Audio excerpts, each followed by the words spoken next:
ಈಗ ಬಿಜೆಪಿಯಿಂದ ಶ್ರೀರಾಮುಲು ಅವರು ನಿಂತಿದ್ದಾರೆ, ಕಾಂಗ್ರೆಸ್ಸಿಂದ ತುಕಾರಾಮ್ ಅವರು ನಿಂತಿದ್ದಾರೆ. ಯಾರು ಗೆಲ್ಬೋದು ಹಂಗಂದ್ರೆ? ನಮ್ಮದು 100% ತುಕಾರಾಮೇ. ತುಕಾರಾಮ್ ಅವರು ಅವ್ರ ಕ್ಯಾಂಡಿಡೇಟ್ ಚೆನ್ನಾಗಿದ್ದಾರೆ. ಅವರು ಚೆನ್ನಾಗಿದ್ದಾರೆ. ಪ್ರಧಾನಮಂತ್ರಿ ಯಾರಾಗಬೇಕು? ರಾಹುಲ್ ಗಾಂಧಿ. ರಾಹುಲ್ ಗಾಂಧಿ. ಈಗ ಚುನಾವಣೆ ಬರತೈತ್ರಿ, ನಿಮಗೆ 2,000 ರೂಪಾಯಿ ಬರತ್ತವ್ರಿ? ಬರಾಕತ್ತ 2,000 ರೂಪಾಯಿ ಬರತ್ತ. ಬಸ್ ಫ್ರೀ ಐತಿ ನಿಮಗೆ? ಬಸ್ ಫ್ರೀ ಐತಿ. ಈಗ ಪ್ರಧಾನಮಂತ್ರಿ ಯಾರು ಆಗ್ಬೇಕು? ರಾಹುಲ್ ಗಾಂಧಿ ಅವ್ರು ಆಗ್ಬೇಕಾ, ನರೇಂದ್ರ ಮೋದಿ ಅವ್ರು ಆಗ್ಬೇಕು? ನಮ್ಮ ರಾಹುಲ್ ಗಾಂಧಿ ರೀ. ರಾಹುಲ್ ಗಾಂಧಿ ಅವರು. ಯಾಕೆ ರಾಹುಲ್ ಗಾಂಧಿ ಅವ್ರು ಯಾಕೆ ಆಗ್ಬೇಕು? ಅದನ್ನ ಅವ್ರಿಗೆ ನಮಗೇನು ಬೇಕು ಅವ್ರು ಕೊಡಾಕೂತಾರ್ರಿ, ಅದಕ್ಕೆ. ಈಗ ರಾಜ್ಯದಾಗ 2,000 ರೂಪಾಯಿ ಎಲ್ಲ ಈ ಗ್ಯಾರಂಟಿಗಳನ್ನು ಕೊಡ್ಲಾತ್ತಾರ ಕಾಂಗ್ರೆಸ್ ಸರ್ಕಾರ, ಅದು ಅನುಕೂಲ ಆಗೈತೆ ನಿಮಗೆಲ್ಲ? ಅನುಕೂಲ ಆಗೈತೆ ನಮಗೆ. ಸರ್ ನಮಸ್ಕಾರ ಸರ್. ನಮಸ್ತೆ ಸರ್ ತಮ್ಮ ಹೆಸರು ಸರ್? ಮಂಜುನಾಥ್. ಸರ್ ಊರು ಸರ್ ನಿಮ್ಮದು? ನಮ್ಮದು ಅಗರಿಬೊಮ್ಮನಹಳ್ಳಿ. ಸರ್ ಈಗ ಬಿಜೆಪಿಯಿಂದ ಶ್ರೀರಾಮುಲು ಅವರು ನಿಂತಿದ್ದಾರೆ, ಕಾಂಗ್ರೆಸ್ಸಿಂದ ತುಕಾರಾಮ್ ಅವರು ನಿಂತಿದ್ದಾರೆ. ಯಾರಿಗೆ ಗೆಲುವು ಈಸಿ ಅನ್ಸುತ್ತೆ, ಯಾರಿಗೆ ಟಫ್ ಐತೆ ಅನ್ಸುತ್ತೆ? ಶ್ರೀರಾಮುಲು ಈಸಿ.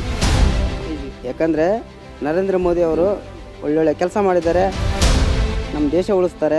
ನಾವೆಲ್ಲ ಸುಭದ್ರತೆಯಿಂದ ಇರ್ಬೇಕಂದ್ರೆ ಮೋದಿ ಗೆಲ್ಲಿಸಲೇಬೇಕು 100%. ಈಗ ಕಳೆದ ಬಾರಿ MLA ಎಲೆಕ್ಷನಲ್ಲಿ ರಾಮುಲು ಅವರು ಸೋತರು. ಈ ಸರಿ ಅವರು 1,00,000 ಓಟ್ಲಿಂದ ಗೆಲ್ತಾರೆ, ಫಿಕ್ಸ್ ಇದೆ. ಅಲ್ಲ ಈಗ ಮಂದಿ ಜನಗಳು ಹೇಳುವಂಥದ್ದು ಏನಪ್ಪ ಅಂದರೆ, ಈಗ ರಾಮುಲು ಅವ್ರಿಗೆ ಈ ಸಲ ಟಫ್ ಫೈಟ್ ಐತಿ, ಅಷ್ಟು ಈಸಿ ಇಲ್ಲ ಅನ್ನುವಂಥದ್ದು ಹೇಳ್ತಾರೆ. ನಾವು ಮೋದಿ ನೋಡಿ ಓಟ್ ಹಾಕ್ತಿದ್ದೀವಿ ಇಲ್ಲಿ, ಎಲ್ಲರೂ ಮೋದಿ ನೋಡಿ ಓಟ್ ಹಾಕ್ತಿದ್ದಾರೆ. ಈ ಕಾಂಗ್ರೆಸ್ಸು ಕೊಟ್ಟಿರ್ತಕ್ಕಂಥ 5 ಗ್ಯಾರಂಟಿಗಳು ಅದು ನೋಡ್ಕೊಂಡು ಓಟ್ ಹಾಕ್ತಲ್ಲ, ನಮ್ಮ ಮಕ್ಕಳಿಗಾಗಲಿ, ನಮ್ಮ ಭವಿಷ್ಯಕ್ಕಾಗಲಿ, ನಮ್ಮ ಮಕ್ಕಳ ಭವಿಷ್ಯಕ್ಕಾಗಲಿ ನಾವು ಮೋದಿನ ಗೆಲ್ಲಿಸ್ಬೇಕು. ಈಗ ಈ ಕಾಂಗ್ರೆಸ್ ಗ್ಯಾರಂಟಿಗಳಿಂದ ಹೆಣ್ಮಕ್ಳಿಗೆಲ್ಲ ಭಾಳ ಅನುಕೂಲ ಆಗೈತೆ ಅನ್ನೋಂಥದ್ದು ಮಾತನ್ನು ಹೇಳ್ತಾರೆ. ಅದರ ಬಗ್ಗೆ ಏನು ಹೇಳ್ತಾರೆ? ಅವ್ರಿಗೆ ಅನುಕೂಲ ಆಗಿದೆ, ಬಟ್ ನಮ್ಮ ಮಕ್ಕಳದು ಯೋಚನೆ ಮಾಡ್ಬೇಕಾ? ನಮ್ಮ ಮಕ್ಕಳದು ಯೋಚನೆ ಮಾಡ್ಬೇಕಾ? ನಾವು ನಮ್ಮ ಮಕ್ಕಳ ಭವಿಷ್ಯನ ಯೋಚನೆ ಮಾಡ್ಬೇಕಾ? ನಮ್ಮ ಮಕ್ಕಳ ಭವಿಷ್ಯಕ್ಕಾಗಿ ಮೋದಿ BJP ಫಸ್ಟ್ ಅಂತ ಮಾಡ್ಬೇಕು ನಾವು. ಬಿಜೆಪಿಯಿಂದ ರಾಮುಲು ಅವರು ನಿಂತಿದ್ದಾರೆ, ಕಾಂಗ್ರೆಸ್ಸಿಂದ ತುಕಾರಾಮ್ ಅವರು ನಿಂತಿದ್ದಾರೆ. ಯಾರು ಗೆಲ್ಬೋದು ಅನ್ಸುತ್ತೆ? ಬಿಜೆಪಿಯಿಂದ ರಾಮುಲು ಸರ ಗೆಲ್ಲೋದು. ರಾಮುಲು ಸರ ಗೆಲ್ಲೋದು ಸರ್. ಈಗ ರಾಜ್ಯದಾಗ ಗ್ಯಾರಂಟಿಗಳನ್ನು ಕೊಟ್ಟಿದ್ದಾರೆ ಕಾಂಗ್ರೆಸ್, ಹೆಣ್ಮಕ್ಳಿಗೆ ಬಸ್ ಫ್ರೀ ಮಾಡೈತೆ, 2,000 ರೂಪಾಯಿ ಕೊಡ್ಲತ್ತಾರೆ. ಅದು ಅನುಕೂಲ ಆಗೈತೆ? ಅದು ಕೆಲವ್ರಿಗೆ ಅನುಕೂಲ ಆಗಿದೆ, ಕೆಲವ್ರು ಅನುಕೂಲ ಆಗಿಲ್ಲಲ್ಲ ಸರ್. ಅದು ಬಿಜೆಪಿನೇ ಬರೋದು, ಕೇಂದ್ರದಾಗ ಮಾತ್ರ ಬಿಜೆಪಿನೇ ಬರೋದು. ಈಗ ಬಿಜೆಪಿಯಿಂದ ರಾಮುಲು ಅವರು ನಿಂತಿದ್ದಾರೆ, ಕಾಂಗ್ರೆಸ್ಸಿಂದ ತುಕಾರಾಮ್ ಅವರು ನಿಂತಿದ್ದಾರೆ. ಯಾರು ಗೆಲ್ಲುತ್ತಾರೆ ಅಂತ ಅನ್ಸುತ್ತೆ ನಿಮಗೆ? ರಾಮುಲು ಈಗ ಕಳೆದ MLA ಎಲೆಕ್ಷನಲ್ಲಿ ಸೋತರು ಅವರು. ಈಗ ಸೋತಿದ್ದ ಕಾರಣಕ್ಕೆ ಅನುಕಂಪದ ಮೇಲೆಗೆ ಅವ್ರಿಗೆ ಓಟ್ ಹಾಕ್ತಿರೋ ಅಥವಾ ಮೋದಿ ಅವ್ರು ನೋಡ್ತಿರೋ ಏನು?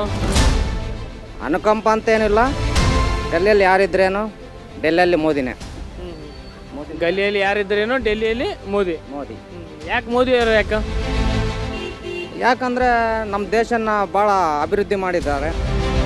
ಎಲ್ಲ ಈಗ ಪ್ರಪಂಚ ತಿರುಗಿ ನೋಡುತ್ತೆ ಇಂಡಿಯಾ ಅಂದರೆ, ಭಾರತ ಅಂಥ ವ್ಯಕ್ತಿನ ಗೆಲ್ಲಿಸಿದ್ರೆ ಮತ್ತೆ ಇನ್ನೂ ಇಷ್ಟು ಒಳ್ಳೆ ಹೆಸರು ಬರುತ್ತೆ ನಮ್ಮ ದೇಶಕ್ಕೆ.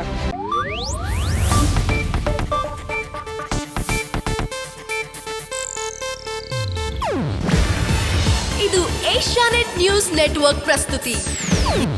ನೀವು ನೋಡ್ತಿದ್ದೀರಾ ಏಷ್ಯಾನೆಟ್ ಸುವರ್ಣ ನ್ಯೂಸ್.